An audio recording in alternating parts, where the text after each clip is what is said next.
할렐루야. 오늘 하나님 우리와 함께 하시는 복되고 좋은 날입니다. 평강의 주께서 친히 때마다 일마다 늘 여러분에게 평강을 주시기를 간절히 축원합니다. 여러분, 오늘은 아침에 몇 번이나 시계를 보셨습니까? 우리는 뭔가를 기다릴 때 시계를 자주 봅니다. 준비했는데 왜 이렇게 안 나와? 빨리빨리 나와. 그러면서도 시간을 보셨을 것이고, 또 준비하시면서 몇 분밖에 안 남았네 하면서 또 시계를 보셨을 겁니다. 기다림의 자리에 서본 사람은 알죠. 그 초조하고 간절한 기다림이 자꾸 우리의 눈을 시계로 향하게 합니다.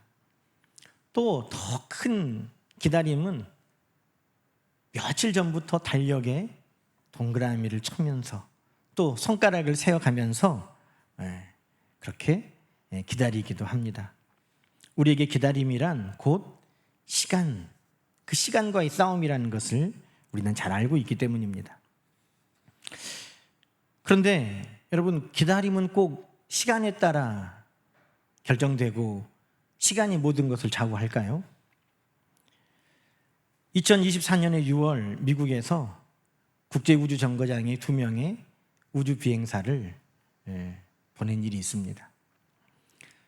수니타 윌리엄스, 베리 윌모어, 이 두 사람이 8일 동안의 임무를 띠고 우주 국제정거장으로 향하였습니다. 그런데 그 우주선이 국제우주정거장과 연결하는 도킹을 하면서 연료가 새고 있다는 것을 알게 됐습니다. 그리고 추진력의 문제도 있고 이대로 오는 것은 너무 위험하다 하는 것을 이제 알게 되었습니다. 여러분, 이제 결정을 해야 됩니다. 이 두 비행사는 며칠 있으려고 거기에 갔다고요? 8일 동안 국제우주정거장에서 임무를 끝내면 돌아와야 됩니다. 왜요? 지구에는 돌아오기만을 기다리는 그의 가족들이 있지 않습니까? 8일, 시간은 정해졌습니다. 째깍 시간은 가고 있습니다. 여러분, 그때 그 시간, 약속된 날, 그것이 모든 것을 결정하지 않았습니다.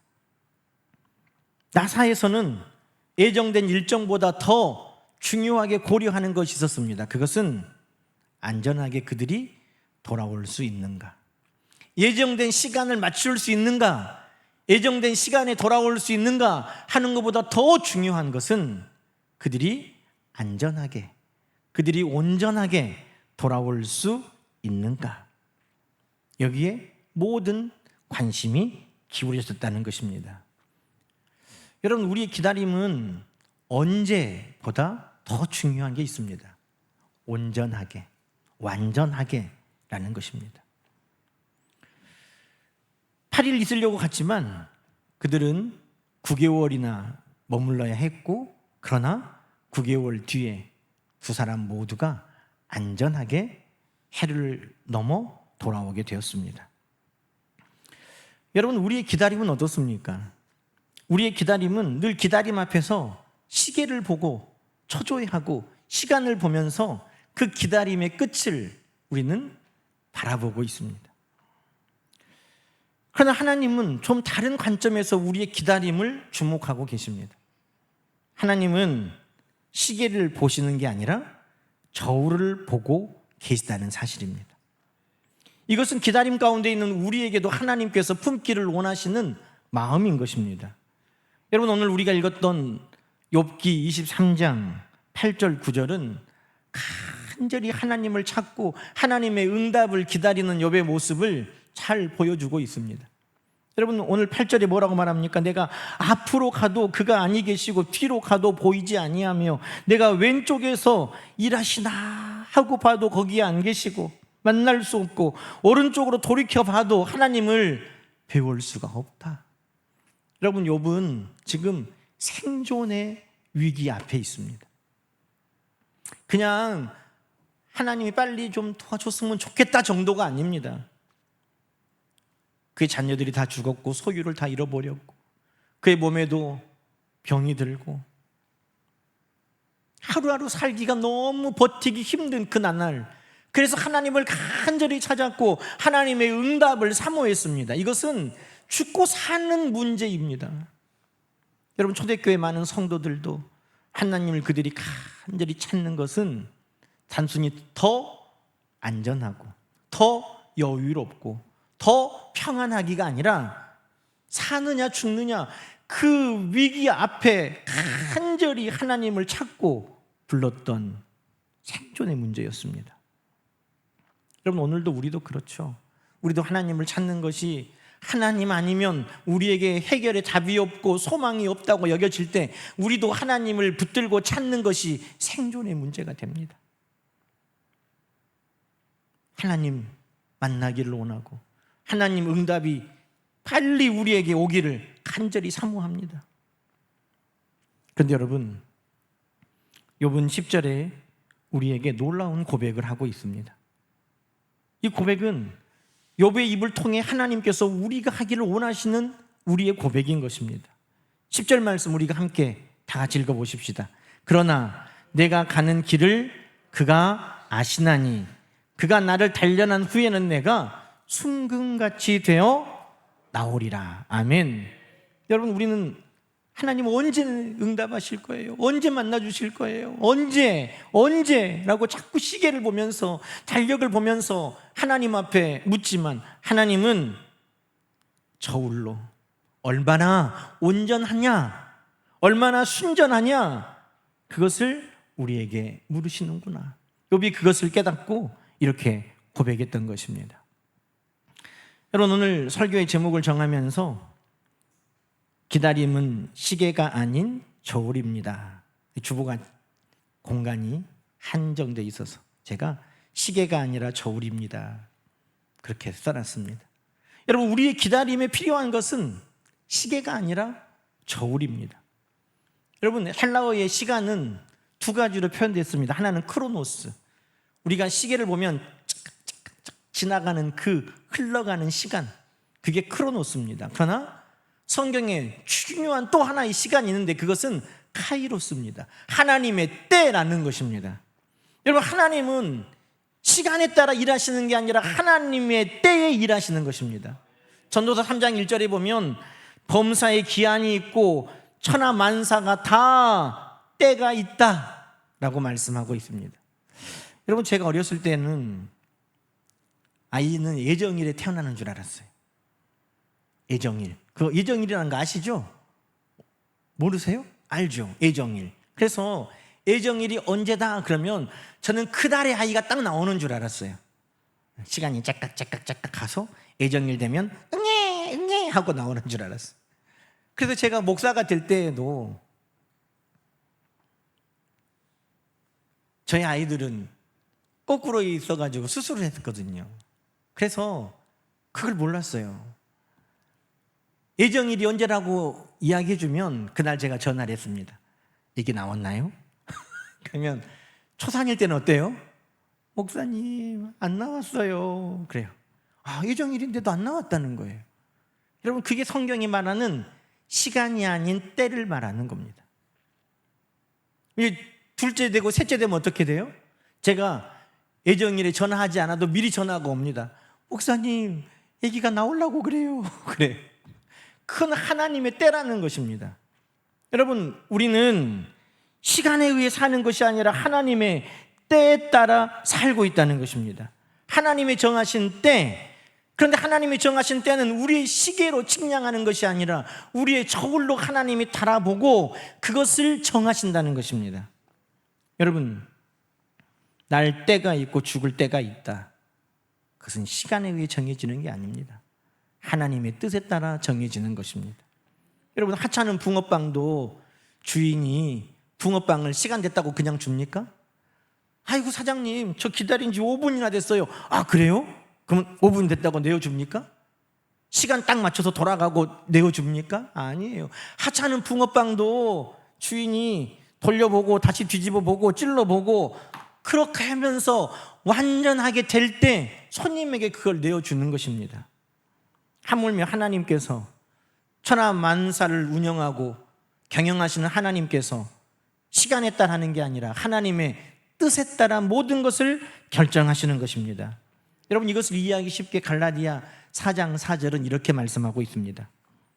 때가 참에 하나님이 그 아들을 보내셨다는 것입니다. 때가 참에. 여러분, 이스라엘 백성들은 하나님께서 보내주신다는 그 약속의 메시아를 간절히 기다렸습니다. 아이고, 하나님, 시간이 이렇게나 지났습니다. 우리가 기다린 지 100년이 지났습니다. 200년이 지났습니다. 하나님께서 그 백성들에게 약속하신 그 메시아를 언제 보내줘야 됩니까? 이렇게 오래 기다렸으니까, 시간이 지났으니까 보내줘야 됩니까? 여러분, 성경은 뭐라고 말했다고요? 때가 참에. 여러분, 때가 찼다는 것은 시계로 쟀다는 겁니까? 저울로 쟀다는 겁니까? 시계로 하나님은 우리의 기다림을 재시는 분이 아닙니다. 그 모든 하나님의 뜻이 채워질 때, 우리의 삶의 온전함이 채워질 때 하나님께서는 역사하시는 것입니다. 그럼 여러분, 정말 간절한 하나님의 약속을 기다리고 있다면 우리는 자꾸 시계를 들여다볼 것이 아니라 우리의 삶 속에 저울을 두고 우리의 마음과 믿음을 달아보는 일에 더 힘써야 된다는 것입니다. 여러분, 마가복음 5장 말씀에 12의 혈루병 걸린 여인이 나옵니다. 마가복음 5장 25절 6절 말씀에 12의 혈루병 걸린 여인이 있는데 많은 의사에게 많은 괴로움을 받았다는 겁니다. 이 의사 저 의사 찾아다니면서 많이 노력했습니다. 그런데 고침받지 못하고 괴로움 받았습니다. 의사를 그냥 만날 수 있습니까? 공짜로 치료받을 수 없잖아요. 그러니 그가 가지고 있던 그 많은 재산들도 다 허비되었다고 이야기하고 아무 효험도 얻지 못했다고 이야기하고 있습니다. 여러분, 12년이나 그렇게 했는데, 그 많은 시간과 물질을 거기에 쏟았는데 그래도 안 됐다고요? 여러분, 12년이 보통입니까? 우리나라 속담에도 10년이면 뭐가 변해요? 강산이 변한다잖아요. 10년이면 달로 쳐도 12년이면 달로 계산해도 144개월이에요. 날수로 계산하면 4380일입니다. 시간으로 하면 10만 5천 시간이 넘어요. 여러분, 그 긴 시간을 기다렸습니다. 언제쯤 나을까? 나는 언제나 회복될까? 아마 그 12해 혈루병 걸린 여인도 12해라는 것을 기록한 그것을 보면 아마 하루하루를 세보지 않았겠어요? 오늘일까? 내일일까? 내년일까? 12년을 그렇게 시계를 보면서 달력을 보면서 기다렸습니다. 그런데 여러분, 어느 날 예수님이 그곳을 지나갈 때 그 여인에게 믿음이 생겼습니다. 내가 저 예수님의 옷자락만 붙들어도 내 병이 나을 수 있겠다. 여러분, 12년을 시계를 보고 기다릴 때 그 시간이 해결해 줄 수 없었던 그 응답과 치유를 그의 믿음이 온전하게 그 안에 들어와서 채워졌을 때 그 응답은 이루어졌다는 것입니다. 그 삶 속에 온전한 믿음이 채워졌을 때 주님께서는 그래서 그 여인을 치료하시고 이렇게 말씀하셨습니다. 5장 34절이죠. 예수께서 이르시되 딸아, 네가 이런 긴 시간을 기다렸으니 아유, 오래 기다렸구나. 내가 너를 치료해 주마. 그러지 않으셨습니다. 우리 주님은 그 여인의 믿음이 온전한 것을 아시고 단번에 따라 내 믿음이 너를 구원하였느니라. 여러분, 따라 네 믿음이 채워졌구나. 네 믿음이 가득하구나. 너 그 믿음이 너를 구원하였다. 평안히 가라. 여러분, 그 기다림은 시간으로 채워지는 게 아닙니다. 얼마나 온전한지 그 믿음의 온전함을 통해 하나님께서는, 주님께서는 무게를 달아보시는 것입니다. 12년 동안 안 됐던 것, 그 온전한 믿음이 그 안에 자리 잡았을 때 즉각적으로 그 여인이 치료받았다는 것입니다. 여러분, 그 짧은 찰나에 그 여인이 옷자락을 막 붙들고 질질 막 따라다닌 게 아니에요. 예수님의 제자들의 이야기를 보면 누가 스치면서 이렇게 지나가는데 옷자락을 잡았겠습니까? 하고 옆에 있는 제자들도 눈치채지 못할 정도로 잠깐 동안 붙들었지만 온전한 믿음으로 붙더니 그의 기다림이 끝이 난 것입니다. 여러분, 하나님은 시계가 아닌 저울로 오늘도 우리의 믿음을 달아보십니다. 우리는 그렇게 말하죠. 하나님, 내가 이렇게 오래 기도했습니다. 이렇게 오래 믿었습니다. 그러나 하나님은 우리에게 물으시는 것입니다. 온전한 믿음이냐? 야고보서 1장 말씀, 그래서 우리는 이 말씀도 다시 보입니다. 야고보서 1장 2절부터 제가 말씀을 읽어드리겠습니다. 내 형제들아, 너희가 여러 가지 시험을 당하거든 온전히 기쁘게 여겨라. 이는 너희의 믿음의 시련이 인내를 만들어내는 줄 너희가 알미라. 4절, 인내를 온전히 이루라. 이는 너희로 온전하여 구비하고 조금도 부족함이 없게 하려 함이라. 너희 중에 누구든지 지혜가 부족하거든 모든 사람에게 후히 주시고 꾸짖지 아니하시는 하나님께 구하라. 그리하면 주시리라. 여러분, 오랜 인내 가운데서 우리가 하나님 앞에 구하는 것을 얻는 삶은 어떻게 이루어집니까? 그냥 오랫동안 기도하기 자연스럽게 되는 일이 아닙니다. 6절은 뭐라고 말합니까? 오직 믿음으로 구하고 오랜 인내, 그러나 그 오랜 것이 중요한 게 아니라 그 오랜 인내 가운데 반드시 믿음이 있어야 한다는 것입니다. 믿음으로 구하라. 그리하면 하나님이 주신다는 것입니다. 여러분, 하나님께 구하고 기다리는 자들에게 필요한 것은 오랜 시간이 아닙니다. 믿음이라는 것입니다. 그것은 시계로 알 수 있는 것이 아니라 저울로 우리가 알 수 있는 것입니다.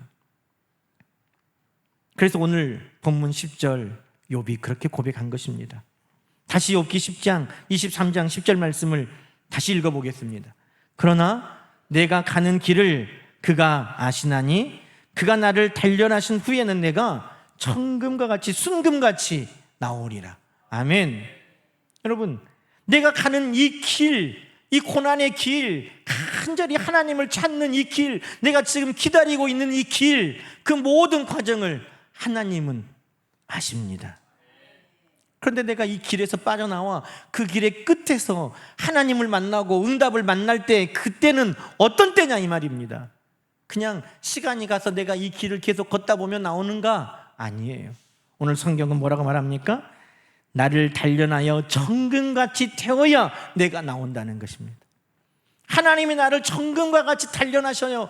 그때 비로소 내가 그 길의 끝에 하나님을 만나고 하나님의 응답을 만나게 된다는 것입니다. 여러분, 그래서 욥은 이 기다림의 시간이 하나님이 나를 단련하시는 시간이구나.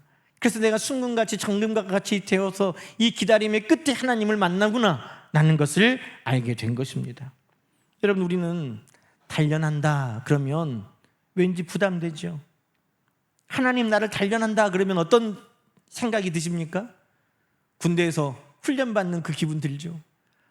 고생스럽겠구나, 고통스럽겠구나, 아이고 힘들겠다, 그 생각이 듭니다.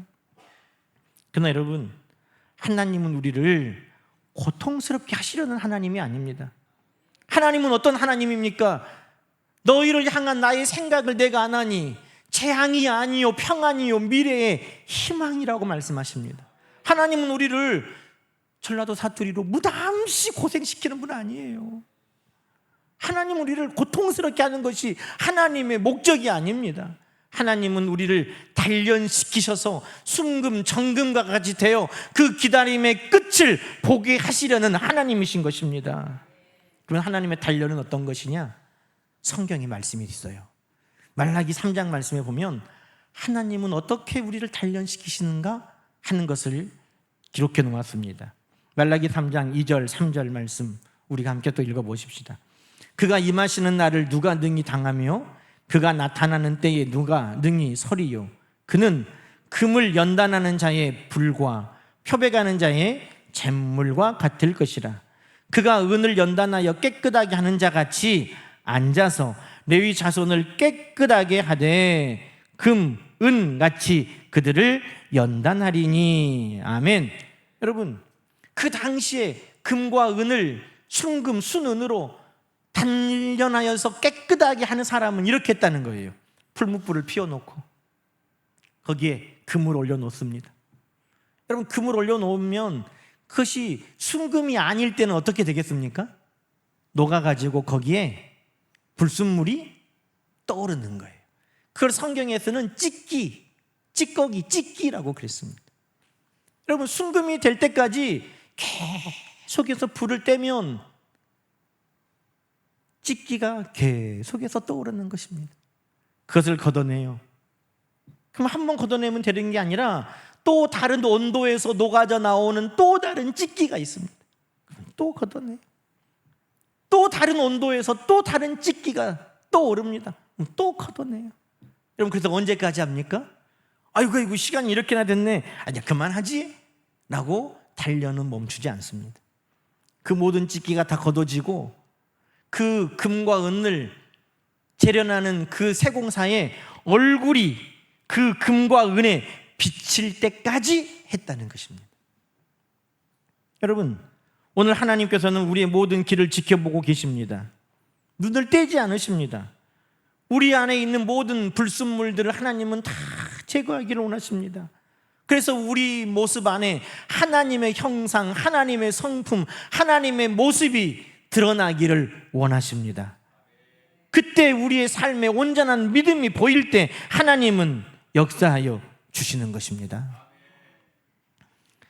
저는 이 말씀 준비하면서 아르키메데스가 생각이 났습니다. 아르키메데스 아시죠? 유레카, 내가 발견했다 했던 수학자입니다. 여러분, 이 수학자에게 숙제가 하나 생겼습니다. 뭐냐면 왕이 숙제를 내줬어요. 이 왕이 금 세공하는 기술자에게 순금을 재어서 주면서 아주 멋진 왕관을 하나 만들어 다오 그랬습니다. 그래서 이 순금을 가져다가 그 금 세공하는 기술자가 아주 멋진 왕관을 만들어서 왕에게 갖다 주었어요. 무게를 재어보니 순금 무게와도 똑같고 얼마나 아름다운지 왕이 마음을 빼앗겼어요. 그런데 왕의 마음에 의심이 하나 생겼어요. 그런데 이 순금이, 이 왕관이 진짜 내가 준 순금을 다 썼을까? 정말 이 왕관이 다 순금으로 만들었을까? 아니면 저 사람이 은을 섞었을까? 이 왕이 너무너무 궁금한 거예요. 진짜 순금일까가 궁금했다는 것입니다.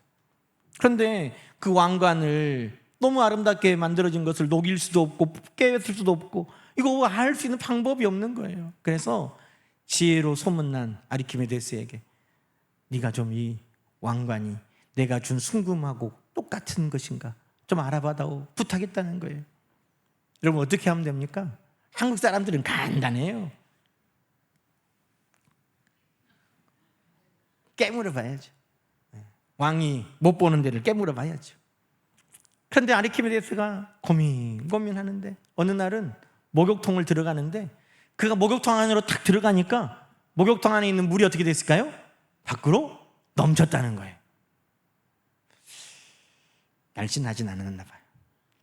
그런데 여러분, 그때 아르키메데스가 내가 깨달았다, 알았다 그랬다는 거예요. 모든 무게는 부피가 있어서 물을 넘치게 한다는 것입니다. 그런데 금 1kg의 부피와 은 1kg의 부피는 무게는 똑같아도 부피가 달라서 비중이 달라서 물을 넘치게 하는 양이 다르다는 것입니다. 만약에 순금을 넣어서 똑같은 무게로 물이 넘치면 이 왕관이 순금인데 금 넘치는 물 양하고 이 왕관 물 양하고 다르면 가짜가 섞여 있는 것이죠. 그래서 왕에게 보고를 했더니 왕이 해본 거죠. 결과는 어떻게 됐을까요? 안 알려줘요. 가짜가 은이 섞여 있었답니다. 아마 그 뒷이야기는 모르는데 아마 짐작에는 그 금세공사는 처형되지 않았을까. 그런데 여러분, 보기에는 똑같습니다. 보기에는 똑같습니다. 무게도 똑같습니다. 그런데 거기에 금 아닌 것이 섞여 있는 것입니다. 여러분, 우리의 믿음은 어떻습니까? 우리의 믿음은 보기에는 다 똑같고 내가 오래 다녔으니까, 내가 이런 직분이 있으니까, 내가 이런 봉사를 하니까 우리는 다 똑같다고 여깁니다. 그러나 여러분, 이사야 1장 22절에 하나님은 이스라엘 백성들에게 이렇게 말씀하셨습니다. 내 은은 찌꺼기가 가득하고 네 포도주에는 물이 섞여 있구나. 하나님께서는 단순히 무게만 달아보시는 것이 아니라 그 안에 정말 순전하고 순수한 믿음과 삶으로 하나님 앞에 준비되고 있는가를 늘 찾으신다는 것입니다. 우리가 시계만 보고 달력만 보면서 하나님 시간이 이렇게나 됐는데요 이야기할 때, 하나님은 우리의 믿음의 무게를 달아보시고 우리의 믿음이 얼마나 온전하고 순수한가를 하나님은 보기를 원하신다는 것입니다. 그래서 베드로전서 1장 7절은 이렇게 말합니다. 너희의 믿음이 귀한 것은 불로 연단하여도 없어질 금보다 더 확실하기 때문이다. 여러분, 하나님이 우리에게 기뻐하시는 믿음은 불을 통해 연단된 금보다 우리의 믿음이 그 모든 고난과 어려움을 통과하여 하나님 앞에 순전함으로 드러났기 때문이라는 것입니다. 여러분, 이 기다림의 시간들은 우리의 믿음이 하나님 앞에 순전하게 드러나는 시간들입니다. 하나님은 이 시간들을 통해서 우리 속에 있는 찢기들이 걸러지기를 원하시는 것입니다. 욕심도, 의심도, 불평도, 원망도, 세상적인 내 자랑도, 모든 것들이 다 떠오른 뒤에, 그것이 다 성령의 불로 소멸된 뒤에 하나님은 우리 가운데 그 금보다 귀한 순전한 믿음 가운데 하나님은 오늘 우리 삶 속에 만나주시고 역사하여 주시는 것입니다. 사랑하는 성도 여러분, 기다림은 시계가 필요한 게 아니라 저울이 필요한 때입니다. 시계를 보면 우리는 얼마나 내가 오래 참았는지, 오래 기다렸는지를 말하지만 하나님은 그 기다림 속에 내 믿음은 얼마나 가득 채워졌는지, 내 믿음은 얼마나 순전한지 하나님은 오늘도 그것을 우리에게 묻고 계시기 때문입니다. 여러분, 이 자리에서 여러분 마음에 있는 시계를 다 내려놓을 수 있기를 소망합니다. 하나님, 언제 끝납니까? 이렇게 이제 묻는 기도가 아니라, 하나님, 내 믿음이 채워지기를 소망합니다. 하나님, 내 믿음이 순전하기를 소망합니다. 하나님, 이 단련의 기다림의 시간을 통해 내 믿음이 순금같이 되게 하여 주시옵소서. 이 기도가 우리 입술을 통해 욥과 같이 하나님 앞에 드려져야 된다는 것입니다. 하나님, 빨리 끝내주십시오. 빨리 응답해 주십시오. 이 기도가 이제는 하나님, 내 믿음을 정금과 같이 되게 하여 주시옵소서. 내 삶 속에 있는 이 찢기들이 하나님 성령의 불로 다 제거되게 하여 주시옵소서. 여러분, 이 기도가 하나님 앞에 드려질 수 있기를 간절히 소망합니다. 언제까지냐고 늘 묻기만 했던 우리의 모습이 하나님 앞에 너무 죄송하고 부끄럽습니다. 이제는 우리의 믿음을 늘 살펴보면서 하나님이 정말 찾으시는 그 정금과 같은 믿음으로 그 길의 끝에서, 기다림의 끝에서 응답의 하나님, 축복의 하나님을 만날 수 있는 저와 여러분 되시기를 주님의 이름으로 간절히 축원합니다. 기도하십시다. 사랑의 하나님 아버지, 우리는 기다림이 길어질 때마다 늘 시계를 꺼내보면서 왜 아직까지냐고, 언제냐고 늘 하나님 앞에 물었습니다. 응답이 늦어질 때 원망했고 낙심했고 의심했습니다. 그러나 오늘 말씀을 통해 다시 온전한 믿음으로 우리 하나님 앞에 설 수 있도록 은혜를 주시니 감사합니다. 우리 마음에 늘 우리의 믿음을 달아볼 수 있는 저울을 주셔서 감사합니다. 성령님께서 늘 우리 모습을 보고 깨닫게 하실 때 점도 없이 흠도 없이 우리 하나님의 마음과 성품을 품고 늘 살아갈 수 있도록 우리를 도와주옵소서. 우리의 믿음이 모든 시련과 역경 속에 모든 찢기들을 다 태워버리고 순간과 같이 우리 하나님 앞에 드러나게 하여 주옵소서. 예수님의 이름으로 간절히 기도드리옵나이다. 아멘.